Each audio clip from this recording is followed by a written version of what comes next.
Guys, welcome back to my YouTube channel. तो आज के इस वीडियो में हम लोग देखने वाले हैं लीप ईयर। क्या होता है लीप ईयर वो मैं पहले बता देता हूँ आप लोगों को। तो लीप ईयर वो होता है जो 4 साल में एक बार ईयर होता है।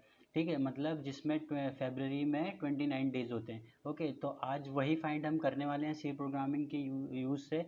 तो चलिए शुरू करते हैं। तो इसके लिए सबसे पहले हम हमारा टर्बो सी कंपाइलर जो है वो ओपन कर लेंगे। इसमें दोस्तों हम लोग देखेंगे आज की leap year and century year क्या होता है और लीप ईयर कैसे परफेक्ट लीप ईयर हम फाइंड कर सकते हैं। तो टर्बो सी कंपाइलर ओपन करने के बाद में कुछ इस प्रकार का विंडो हमें दिखाई देता है। तो सबसे पहले हम फाइल पर जाकर न्यू पर क्लिक करेंगे। न्यू पर क्लिक करने के बाद में कुछ इस प्रकार का विंडो हमें दिखाई देता है। तो न्यू फाइल पे हमें सबसे पहले जो बेसिक सी प्रोग्राम में करना होता है वो होता है हमारा बेसिक हेडर फाइल्स। तो हम सबसे पहले हमारे हेडर फाइल्स इंक्लूड कर लेंगे। तो फर्स्ट हेडर फाइल जो है वो हमारी है #include_stdir.h। इस हेडर फाइल का मतलब होता है standard input output header file. यह हेडर फाइल के अंदर हमारे सारे इनपुट आउटपुट ऑपरेशन जो भी इस प्रोग्राम में परफॉर्म होने वाले हैं वो सारे इंक्लूड होते हैं। सेकेंड हेडर फाइल हम इंक्लूड कर लेंगे हमारी #include_codio.h। यह हेडर फाइल का मतलब होता है console input output header file. इसके अंदर हमारे printf function, scanf function and gets function, clear screen function, ये सारे फंक्शन इंक्लूड होते हैं। देन उसके बाद में हम हमारा मेन फंक्शन डिक्लेयर करेंगे यहाँ पे वॉइड मेन डिक्लेयर करने के बाद में एक ओपन करली ब्रेसेस एंड एक क्लोजिंग करली ब्रेसेस लगाएंगे हम यहाँ पर, क्योंकि जो भी लॉजिक इम्प्लीमेंटेशन है वो सब हमारा इन दोनों करली ब्रेसेस के अंदर होगा। ओके, तो उसके बाद में अब यहाँ पर हम वेरिएबल डिक्लेरेशन करेंगे। हम सबसे पहले एक वेरिएबल ले लेंगे int year comma. Year variable इसलिए लिया है क्योंकि यूज़र से हम एंटर करवाएंगे कोई भी एक ईयर और हम उसे चेक करेंगे कि वो लीप ईयर है या नहीं है। अब सबसे पहले हमें ईयर एंटर करवाने के लिए यूज़र को रिक्वेस्ट करना पड़ेगा। तो हम यहाँ पर मैसेज प्रिंट करेंगे एक प्रिंटफ फंक्शन के through, printf double inverted commas enter the year. यहाँ पर हमने ईयर एंटर करने के लिए यूज़र से बोला, यूज़र ने ईयर एंटर किया। देन उसके बाद हमें उसे रीड करना होगा। ठीक है, एंड असाइन कर देंगे हम हमारे ईयर वेरिएबल में। तो उसके लिए हम यहाँ पर लेंगे %d, क्योंकि हमने इंटीजर डेटा टाइप में ईयर को स्टोर किया है, कॉमा %ईयर।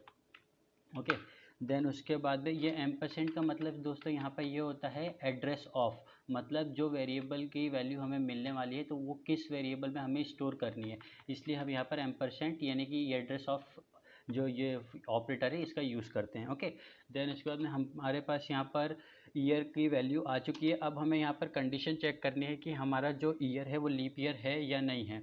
तो दोस्तों यहाँ पर एक पॉइंट ये आता है कि हर एक ईयर लीप ईयर नहीं होता है। तो लीप ईयर वही होता है जो ईयर 4 से कम्प्लीटली या परफेक्टली डिविजिबल हो जाए, except century years. Century years वो ईयर्स होते हैं जिनके आखिरी में डबल ज़ीरो मीन्स जैसे 2000, 3000, ऐसे 1900, ऐसे जो ईयर्स होते हैं वो हमारे सेंचुरी ईयर्स होते हैं। तो हम उन्हें भी चेक करेंगे। ओके, तो सबसे पहले हम यहाँ पर देख लेते हैं कि हमारे लीप ईयर कैसे हम फाइंड आउट करेंगे। तो लीप ईयर जैसे मैंने आपको बताया सेंचुरी ईयर्स होते हैं। तो सेंचुरी ईयर्स को हमें 400 से अगर वो परफेक्टली डिविजिबल है तो ही वो हमारे लीप ईयर है, नहीं तो वो हमारे लीप ईयर नहीं है। ओके, मतलब अगर कोई भी ईयर हमारा मॉड, समझ लो एक लॉजिक ले लेते हैं हम, 2016 मॉड 100 इक्वल्स टू 0 है, मतलब कम्प्लीटली डिविजिबल बाय वो 100 है, तो वो हमारा क्या हो जाएगा, सेंचुरी ईयर हो गया।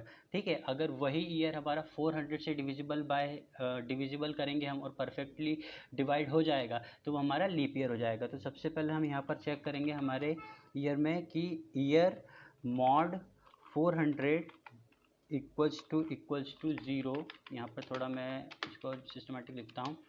तो हमें क्या प्रिंट करना है कि ईयर जो है हमारा वो लीप ईयर है। ओके, तो प्रिंटफ फंक्शन के थ्रू हम ये करेंगे entered year is leap year. Okay, entered year is %d, comma हमने किस में स्टोर किया था उसे, ईयर में, तो हम ईयर यहाँ पर करेंगे। Okay, entered year is, sorry हाँ, एंटर्ड ईयर इज हम यहाँ पे लिखेंगे लीप ईयर,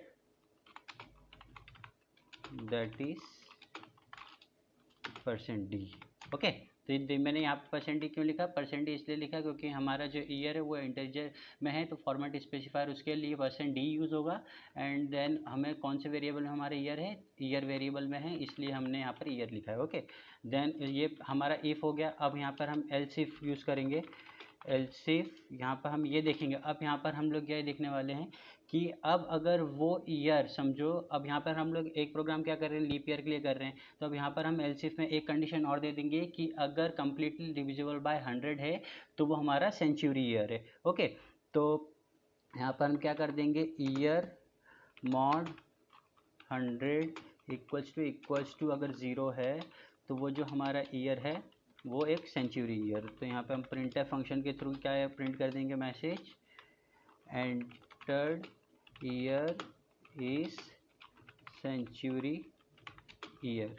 ओके, देन उसके बाद में अब यहाँ पर हम ये चेक करेंगे। अब मैंने जैसे कि आपको लॉजिक इसका लीप ईयर का ये बताया कि जो ईयर परफेक्टली डिविजिबल बाय 4 है एक्सेप्ट सेंचुरी, तो वो हमारा क्या होगा, लीप ईयर होगा। पर हमने यहाँ पर कंडीशन कैसे चेक करी है, अगर सेंचुरी भी है और अगर परफेक्टली 400 से डिविजिबल भी है तो वो ईयर को हम क्या कह सकते हैं, लीप ईयर कह सकते हैं। और सेंचुरी की भी हमने, सेंचुरी ईयर क्या होता है उसके लिए भी हमने अगर ईयर निकालना हमें उसके लिए, तो हमने उसके लिए भी कंडीशन लिख दी। अब हमें ये लिखना है यहाँ पे कि परफेक्टली जो लीप ईयर होते हैं उसकी कंडीशन हमें यहाँ पे लिखनी है। तो हम यहाँ पर एल्स में क्या एल्स इफ एक और लेके क्या लिखेंगे, यहाँ पर एक कंडीशन लिखेंगे हमारे परफेक्टली ईयर के लिए, लीप ईयर के लिए। तो ईयर मॉड 4 इक्वल्स टू अगर 0 है तो प्रिंटफ करना है हमें, प्रिंटफ फंक्शन के यूज से entered year is leap year that is %d, year. Okay, अब हमने यहाँ पर कंडीशन सारी चेक कर ली है कि हमारा अगर सेंचुरी ईयर हुआ, और क्या होता है कभी कभी जो सेंचुरी ईयर होते हैं वो भी हमारे लीप ईयर होते हैं, पर कब माने जाते हैं वो, जब हमारे कम्प्लीटली डिविजिबल बाय 400, जैसे कि हमारी पहली कंडीशन इफ़ स्टेटमेंट हमने लिखा है उसमें। ठीक है, सेकंड स्टेटमेंट हमने क्या लिखा है एल्स इफ में कि हमारा अगर ईयर मॉड 100 इक्वल टू 0 है तो वो हमारा सेंचुरी ईयर है, तो वो भी हमें यहाँ पे प्रिंट कर दो। ठीक है, तो अपन यहाँ पर भी लिख देते हैं that is %d, year. Okay, then third year हमने क्या, थर्ड हमारी स्टेटमेंट हमने क्या चेक किया है logic, else if year mod 4 equal to 0, तो हमारा जो एंटर्ड ईयर है वो लीप ईयर है। मतलब leap year, perfectly leap year कब बोला जाता है, जब वो ईयर 4 से कम्प्लीटली डिविजिबल हो, मीन्स हमें रिमाइंडर जो है वो 0 मिले, तो वो हमारा परफेक्टली लीप ईयर होता है। पर कुछ कुछ सेंचुरी ईयर भी होते हैं जो हमारे लीप ईयर होते हैं। तो सेंचुरी ईयर्स के लिए हमने लॉजिक सेकंड वाला जो स्टेटमेंट लिखा है वो हमारे सेंचुरी ईयर के लिए लिखा है, और जो फर्स्ट वाला हमने लिखा है वो इसलिए लिखा है क्योंकि अगर सेंचुरी भी है और अगर लीप ईयर भी है तो उसके लिए जो लॉजिक लगता है वो लगता है हमारा 400, मोड 400 इक्वल टू 0 है तो हमारा वो लीप ईयर है। ओके, देन उसके बाद में अगर इनमें से कोई भी कंडीशन हमारी ट्रू नहीं हो रही है तो हम एल्स पार्ट में सिंपली ये लिख देंगे कि प्रिंटफ और printf entered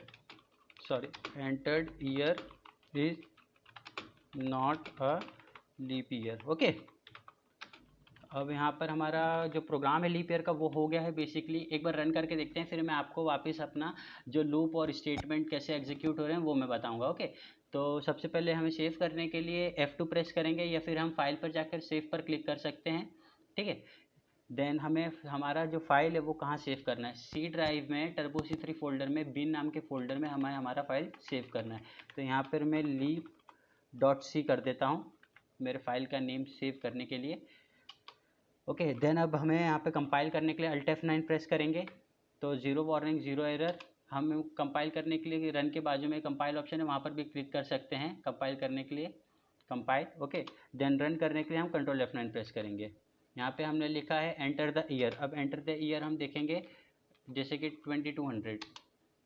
ओह सॉरी, अभी हमने यहाँ पर गेट स्विच फंक्शन का यूज़ नहीं किया, इसलिए हमारा जो आउटपुट कंसोल विंडो है वो आ नहीं रहा है। तो गाइज याद रखना कि गेट स्विच फंक्शन जो रहता है वो हमारे आउटपुट कंसोल विंडो को पॉज रखने के लिए यूज़ होता है। ठीक है। और हम एक बार यहाँ पर जो हमने वेरिएबल डिक्लेयर किया उसके नीचे ठीक हम यहाँ पर क्लियर स्क्रीन फंक्शन का भी यूज़ कर लेते हैं, ताकि जो भी आउटपुट हमें आए तो वो क्लीन एंड क्लियर वे में आए। F2 करके प्रेस करेंगे, देन कंट्रोल F9। यहाँ पर आप देखेंगे वापस 2200 entered year is century that is 2200। Entered year is a century year that is 2200। Century year देख लिया, कंप्लीटली डिविजिबल बाय हमारा 100 है, इसलिए इसने ये दिया है। अब गाइज अगर इनकेस अब हम कोई भी और ईयर लें, जैसे कि सपोज 2016, देखो entered year is leap year that is 2016। Okay, तो गाइज ऐसे लीप ईयर का हमारा जो है वो प्रोग्राम रन हो रहा है। तो अब यहाँ पर एक बार हम और देख लेते हैं कि हमारा इफ़ स्टेटमेंट और एल्स स्टेटमेंट कैसे काम कर रहा है। तो यहाँ पर हम जैसे कि देखेंगे एक बार, यहाँ इफ़ ईयर मॉड 400, ये मॉड 400 हमने क्यों यूज़ किया है, इसलिए ताकि जो सेंचुरी ईयर हैं और कोई से ईयर क्या होते हैं कि जो सेंचुरी ईयर भी होते हैं और लीप ईयर भी होते हैं, तो वो अगर लीप ईयर हैं उनको कंडीशन चेक करना है उसकी, तो हमें ये लॉजिक अपनाना होगा।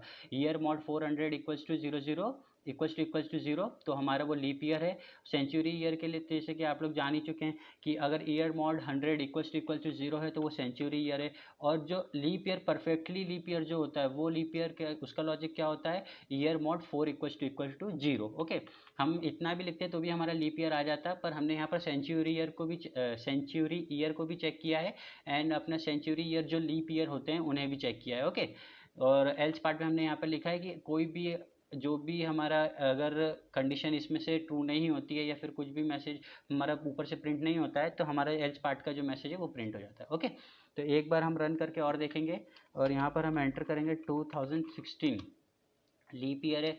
ओके, देन उसके बाद में एक बार और रन करेंगे हम यहाँ पे हम देखेंगे 2017 is not a leap year, entered year is not a leap year. देख लिया आपने दोस्तों। तो अभी ये कैसा है, सेंचुरी ईयर भी नहीं है, लीप ईयर भी नहीं है। ओके, तो हमारा क्या आ गया part, entered year is not a leap year. तो ऐसे हम चेक कर सकते हैं दोस्तों कि लीप ईयर कौन सा है, सेंचुरी ईयर कौन सा है, और सेंचुरी ईयर होने के बावजूद भी वो लीप ईयर है या नहीं है, या फिर कौन सा ईयर हमारा लीप ईयर नहीं है या फिर कौन सा ईयर हमारा लीप ईयर है।